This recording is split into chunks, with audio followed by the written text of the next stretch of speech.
first and most important question I have for you. Did you enjoy your LinkedIn breakfast today? If no one knows you for your famous headline, I think it's very memorable, very unique. So I just had to bring that up, and maybe if you could just give like a background of sort of how you came up with that one. Yeah, thank you. Thank you so much. Yeah, Dustin. So this has really been on my focus on my radar to change my headline. And I just woke up one morning and I thought to myself, okay, what do I do every morning when I wake up? I'm like, okay, I check LinkedIn. Does it mean I eat LinkedIn for breakfast? Because I spend so much time on this platform, and this is pretty much everything that I do because I left a very successful career in marketing just to pursue LinkedIn full time. So that gave me the headline that I eat LinkedIn for breakfast. So, and yeah, since I changed it in January, so many people have been finding this a very simple way to start a conversation with me because it's just easy. They ask me, what do I eat? Or how does LinkedIn taste like? Or like different things. I feel like I eat uh, breakfast, lunch, dinner, snacks, fall asleep to LinkedIn. I've become a little bit obsessed. Probably not at a healthy level at the moment, but I see a lot of progress, so I'm sort of just keep doubling down. So I can totally relate. What do you think in 2026? Why is there so many people still underestimating the power of LinkedIn? I think people are just tired. This is reason number one. And by tired, I mean they're overwhelmed with other things, with other platforms or other types of jobs that they have to do outside of LinkedIn. So LinkedIn naturally just falls into the last place for them. And this is how I can explain it, and this is what comes out from the conversations with my clients. Another thing that I can mention is people don't understand LinkedIn as well. And when you don't understand something, naturally you try to avoid it. And unless people actually find a good consultant, a good specialist who can actually take them by the hand and walk them through the LinkedIn journey and explain what LinkedIn is and how it works, and actually giving them the assurance that, hey, it's not going to happen overnight, not even in 2 weeks. Give it some time, give it from 3 to 6 months, and you will start seeing results. But, people are just too fast. They want results fast. Yeah. Um, mo I would say almost every person I know, like from growing up and people I've worked with, I don't think I know personally, besides people I've made relationships probably in the last year on LinkedIn, have any real presence on LinkedIn. And when you talk to them about LinkedIn, when I bring it up, they're like, "Oh, I have a job. I don't need to be on LinkedIn. I don't need to like spend time on there." And so there's like this education piece, I think, with so much of the population in the world that I think it's a must. Would you agree with that? That it's a must, and especially with the way AI's evolving, and uh, every day you hear these stories of people getting fired, laid off, and they spend 6 months to a year to find a job. Would you agree it's more important than ever to be on LinkedIn? It's more important than ever to have a personal brand, regardless if it's on LinkedIn or Instagram or YouTube. I always say that you have to make sure that the brand that you're building is bringing you at the very beginning the maximum comfort. That means if you're really good at making videos, of course, go to YouTube and do that. And later you can come to LinkedIn and take that knowledge and continue. If you're really good at writing texts, then of course, be somewhere where it's just text heavy. If you want a combination of many things and you're naturally good at everything or many things, go to LinkedIn. But rule number one, or the golden rule, is it has to make sense. It has to be comfortable for anyone who is just starting out. Because again, people are lazy. People are not willing to put in the effort if they don't see actionable and immediate results. So you really have to make sure you're present somewhere. Okay, for me, it's LinkedIn. I don't really like any other social media platforms. Um, and with a crazy job market, with a crazy situation, the best thing that you can do is build your presence. And regardless if you need it or not, most probably you will, but make sure you have it. And unfortunately, I think this is a book title that I might write one day. You don't use LinkedIn. You don't need LinkedIn until you do. And this is unfortunately the truth for many, many, many people that I know. Yeah. I think most people are kind of scared off by most social media, and they're more just consumers of it because they think if you put anything out there, then you're titled as an influencer.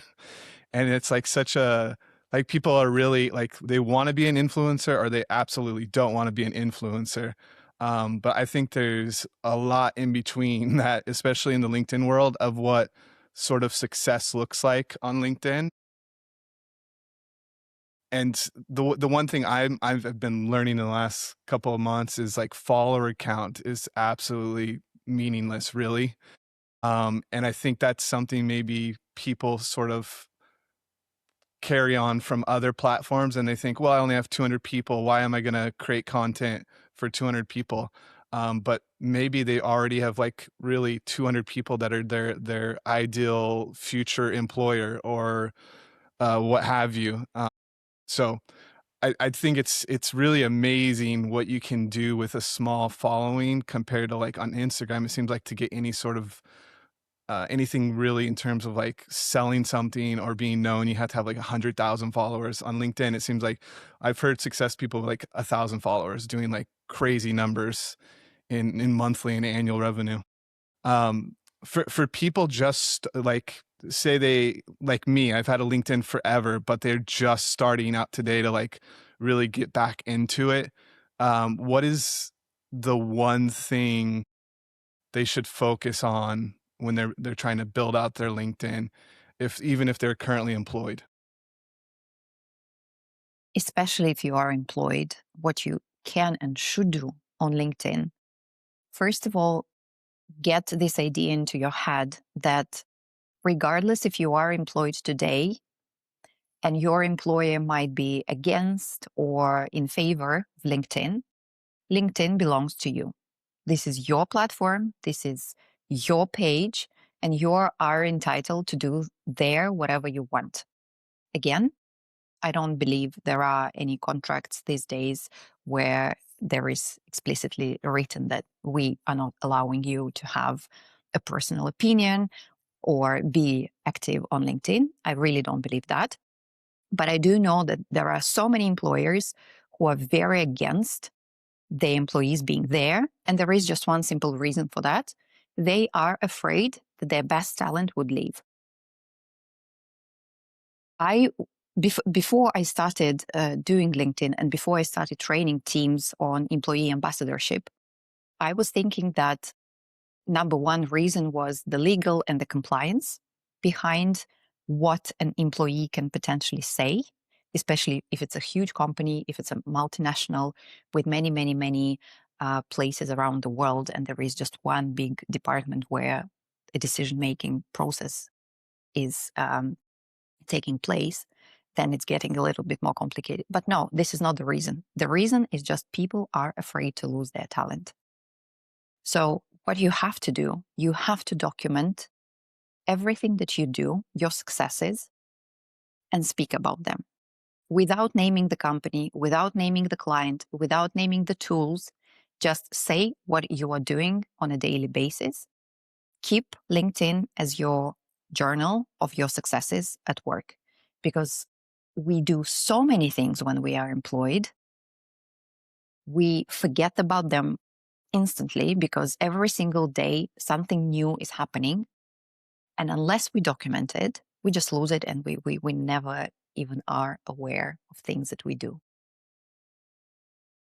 Looking back, 2 years ago when I was working for a SaaS company, all I would do would take the company LinkedIn post and repost it with nothing, and it makes me just cringe thinking of, like, I thought that's what works on LinkedIn. Like, 4 people liked it, and they're all from my company. Great, and move on. Like, it's funny once you get really deep into LinkedIn, you realize, like, that's just a silly move, but anyways, that's just me self-reflecting. You made me think of that. In terms of so if someone's improving their profile, what is the first thing you want, someone when someone stumbles onto your LinkedIn profile, what do you want them to feel or what do you want to like navigate them towards, I guess in a general way? So a profile has to be as clear as possible, and a profile has to work as a funnel. What does it mean? It means that every single step and every single section of the LinkedIn profile has to lead naturally into the next step, meaning what we read on the banner has to be very close to what is written in the headline. What is written in the headline has to go next into the about section. From the about section, we have to move into the featured section. And ideally, the banner has to have a call to action, which would lead the person into the featured section. So it has to be a close circle moment from the moment when somebody is reading what is written on the banner and already reads that, oh, book a call with me, or download my ebook, or whatever the call to action might be. And then when they actually land on the featured section, which is, by the way, if you don't have LinkedIn Premium, the featured section is the only clickable part of your profile.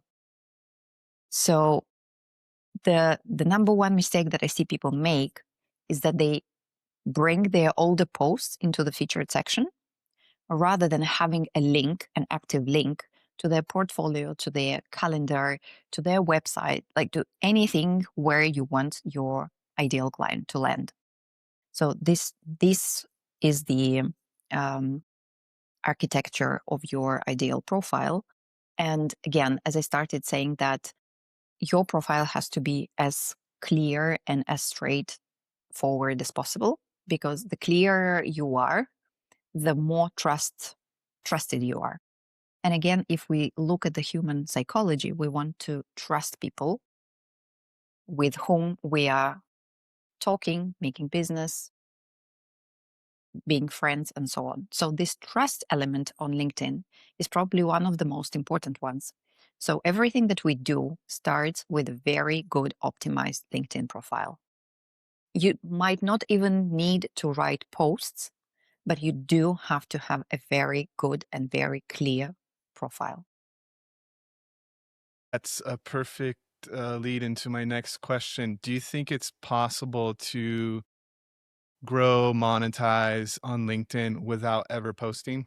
Absolutely. I do have people who are doing, I know people who do that. And what's the secret what's sort of the secret sauce for doing that? Is it living in the DMs and just commenting like crazy or This person, one of these people, they are commenting a lot. And every single comment really reads like a mini story. And it's really amazing to read. So it does show that the person puts a lot of effort into writing a comment. And they don't do crazy numbers, to be honest. They do maybe 20, maybe 30 comments a day, but they're very well written, they're very well structured, and they show a lot of expertise. And when we spoke with this person, they shared that I have never wanted to write a post. I consider myself very bad at writing posts, but for some reason, I think I'm very good at writing comments. And this combination of comments leading into followers and followers leading into clients and business is just the winning combination. So it's possible. And this is what I teach my clients as well. You don't have to post. Like, the posts are absolutely the last thing that you should be worried about on LinkedIn. Your profile, your comments, your interactions with people, this is primarily. And only then you can focus on posting something. I've heard a couple people say something similar too about the really writing thoughtful comments, and it's almost a way of drafting their own posts because if it's something they really like, then they turn it into a post for themselves, like elaborating more on their comment. So it's kind of like you can have endless ideas from other people's posts, which I think is also a huge factor of why most people suck at LinkedIn is because they just can't get into like the writing mode and come up with ideas.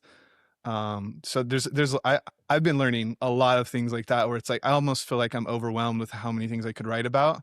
Um, so it's like once you really start going down the rabbit hole of LinkedIn, it does become easier, I have to say. I'm assuming you would say the same thing. Absolutely. Someone told me this one phrase, might have been Yasmin Alic, I'm not sure, but probably it was him when he said, you don't have to write, you don't have to come up with 1,000 ideas. You have to come up with 1,000 ways of saying the same idea. And when you actually start thinking about it, that you don't need many topics about which you would be speaking about. You really need, well, ideally, one or two, three only if you really need to, and if they really make sense. But it's an art to be able to say the same idea in 100 or 1,000 different ways. That's for sure. And once you start thinking about your content and about your content strategy in this way, then it gets so much easier, so much easier. And for years, my comment section has been the source of my next posts because people would ask me questions and people would agree or disagree. Unfortunately, not that many people disagree in comments these days. I wish there were more. Yeah. So every single comment you can transform into a post.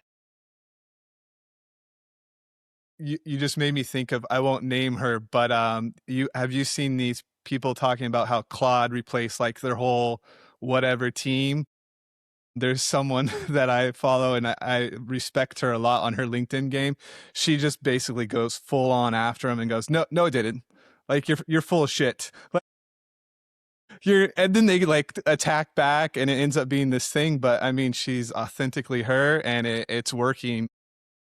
Being authentic on LinkedIn, and if you've got a personality, any bit of personality, you really stand out because there's so many just AI slop and robot people Yeah, on LinkedIn that yeah, if you be yourself, it's really amazing, sort of the transformation that can occur.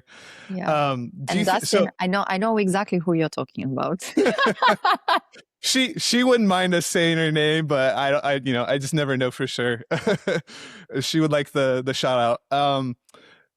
And you sort of already answered this, but so do you even care about really what the algorithm is doing or what everyone is complaining about or what the newest update is, or is it to you the success of LinkedIn just having a very optimized profile and a very clear strategy and just like you said repurposing the same sort of thoughts over and over to get that message out as many times as possible to as many people as possible? I would say it's a combination of the two.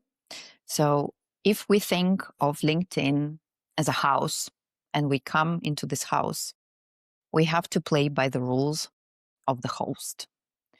And with the newest update from autumn, the 360 brew update, because it's not LinkedIn native, because this is an AI update, um, that has been taken. It already existed, but it was just taken and adapted by LinkedIn into the infrastructure and into the algorithm. By the way, no one knows how the algorithm works.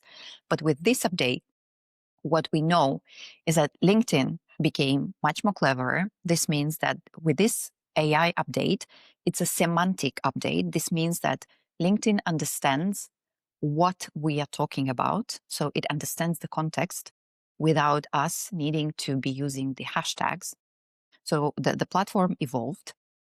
Then the second, LinkedIn, because LinkedIn is the second most trusted website for the LLMs, or the second most cited website by LLMs. On the first place, we have Reddit. On the second, there is LinkedIn. And on the third, we have Wikipedia. So everything that we say on LinkedIn these days is clustering us into some expert niches. This information is being taken from the headline and about section. And when they say the same story, LinkedIn makes a conclusion that, hey, this person is a LinkedIn expert. And when I write my next post and it's aligned with the expertise that I state in my about and headline, then it says, this person really knows what they're talking about. So let me show this post to an audience. So this is something that I would absolutely recommend do, because without playing by the rules, you will not get far away.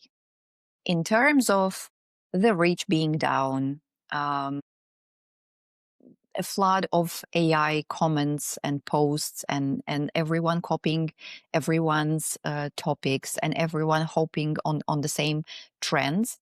It's okay. I don't mind that. I don't mind that the amount of likes or comments or the reach has been dropped. I don't look at those metrics. What I look at is the amount of people who, at the end of the month, have become my clients.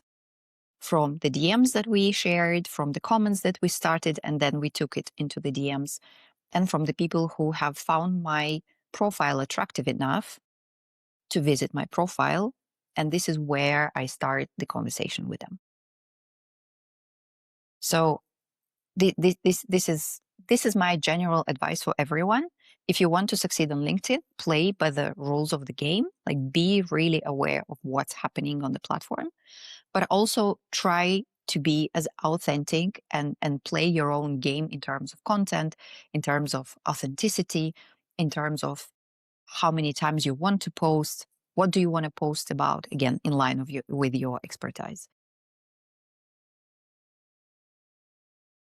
So we're almost over time, or we are over time. So I won't ask you too many more questions. I could talk to you probably for 4 hours, to be honest, because it's like I have so many questions.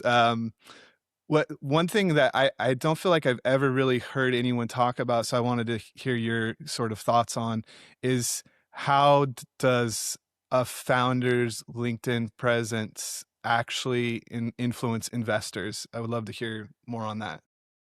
Happily, I do have many clients who come to me when they fail a founding round. And companies would fail a founding round if the investors don't feel enough of human presence online of the founder. Because at the end of the day, a founder, um,